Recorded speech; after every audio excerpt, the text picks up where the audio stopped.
Thousands of people last night joined demonstrations across France in a show of solidarity against anti-Semitism after a spate of high-profile attacks on France's Jewish community. Earlier in the day, President Emmanuel Macron visited a Jewish cemetery where the graves had been desecrated with swastikas. Oscar Valero has more.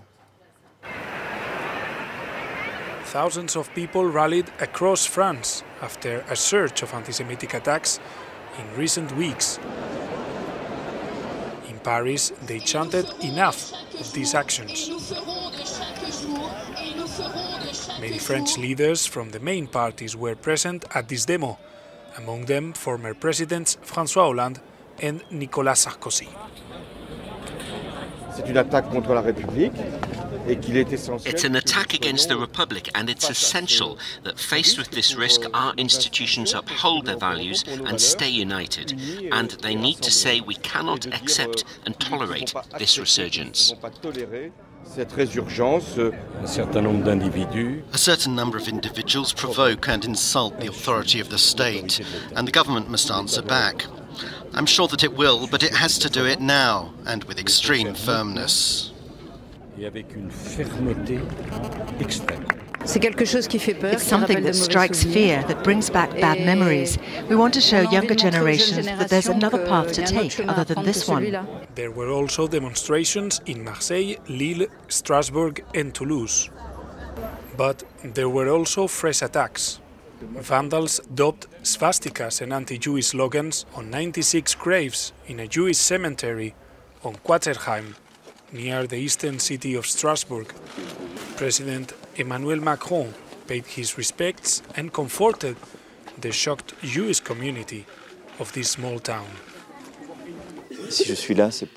The reason I'm here is first of all to show the solidarity of the entire nation, our shame at seeing this, our determination to be together in these moments, as in all those when we are hurt or some of us are hurt, and to pledge here my full determination, our full determination to fight anti-Semitism in all its forms.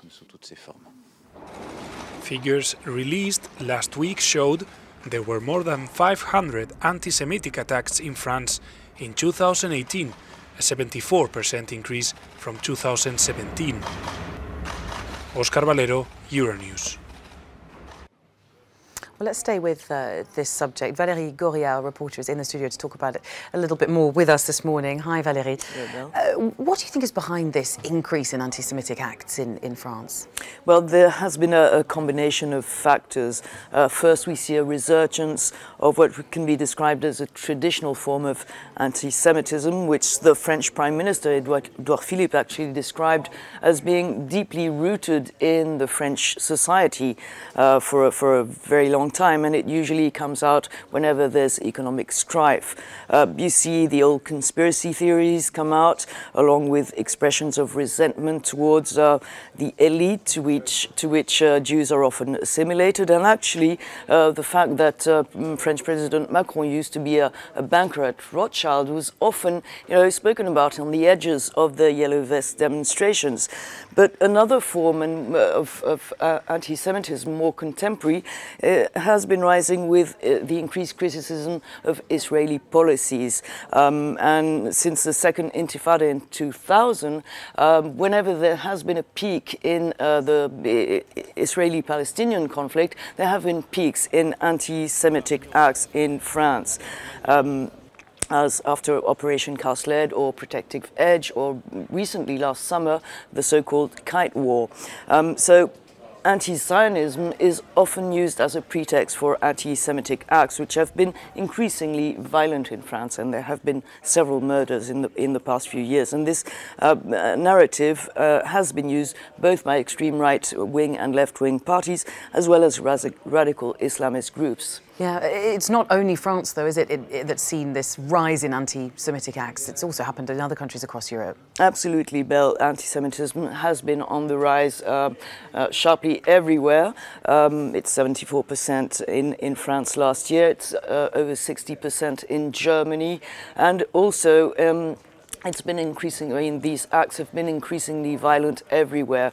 We've seen a rise of open anti-Semitism in several Eastern European countries like Poland or Hungary, and it's coming not only from the more extreme far-right groups, but who've been staging demonstrations with very open, unabashed anti-Semitic slogans, but it also comes from the mainstream politics, as if once again the Jewish community was a scapegoat for the society's ailments, and in most populist governments need a designated enemy they can divert the public opinion to whilst they can't address issues, economic strife or social issues that are happening in the country.